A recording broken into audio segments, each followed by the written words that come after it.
Thank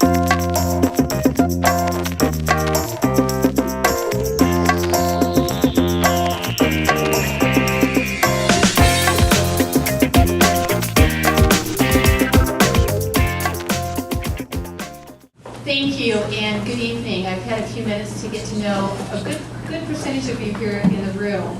For those of you who have not had a chance to meet with, I'm going to tell you a little bit about my background. I in fact grew up right off 52nd and Federal, and it's funny because I've been spending time, we walk different business districts, and I've been spending time going to different places throughout the city, but a couple weeks ago I went back to where I grew up and spent some time right around 50th and Federal where the Kmart used to be, and kind of walking those the businesses that are left right next to me just there. And I also worked at McCoy's, which was then all the Kingsmen. I waited tables from about 15 till 21 right there on 48th and Federal. So I really feel like I'm home. I grew up here. My family grew up here. They're Manzanellis. They came from Italy straight to North Denver and had a grocery store. So it's so nice to be here tonight. I want to tell you just a little bit more about myself professionally as well.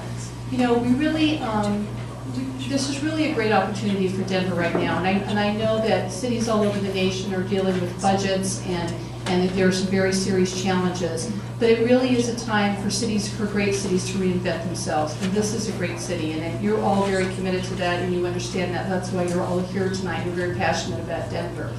What we need right now is somebody who's a really good leader, who understands how to run good government, and I am that leader. I've been an innovative leader, and I've always left it better wherever I have worked. And what we need to think about right now, it is about cutting the budget. That's a reality that we have to deal with, but it's also about looking at our city from the ground up and seeing where we can reinvent ourselves, where we're doing it really well, and where we need to improve. It doesn't mean that anybody that works in those different department or agencies aren't doing a great job, but it's time to reinvent ourselves. And so we will have the best Office of Economic Development in the nation, and we'll talk about that in just a few minutes when it comes to federal. And we will address the issue of excessive force in our police department. And there are a lot of great workers in the Department of Health and Human Services, but we're one of the few counties that takes 6 months to get food stamps. We can't do business like that anymore. And thank you. I was the director of an independent state agency for about 9 years.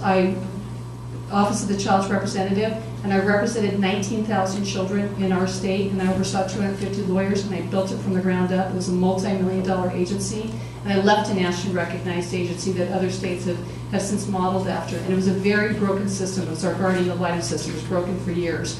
And because of the good work I did there, Becky Corliss, who was on our Supreme Court, she left and went to the University of Denver and started a think tank, and Sandra Day O'Connor decided to do her work at that think tank, and they offered me a job after doing a national search. So I launched that. I worked nationally. I know how to bring people together. I know how to problem solve. That's what I did in my last job. And I've been a DA, I've been a judge, and I've been a waitress right here in the neighborhood for many years. But just want to learn my best skill set. So I certainly have what it takes to run a great city and to keep us going in the direction we need to. And I'll just say really quickly, for instance, 50% of the budget that we're going to be dealing with is the court system, it's the DA's office, it's fire, it's the law enforcement. I bring expertise to all of those areas. I understand the Department of Health and Human Services. I represented all the children in our city right here. So I understand all of that. And it is an honor and it is a privilege to serve.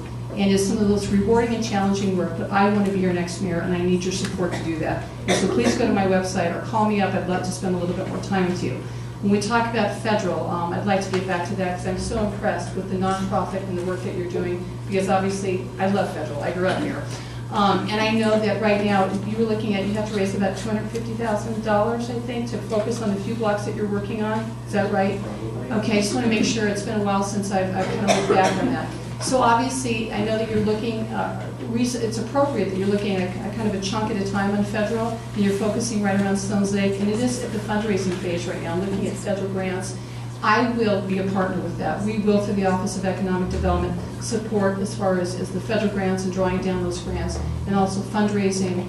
You will have a voice at the mayor's office. We will work closely with you. It's important to revitalize to federal. We can look throughout other parts of our city. For instance, just 44th and Tennyson, and look how much that has changed. I support that, I appreciate that, I understand it, I'm with you, I will work with you.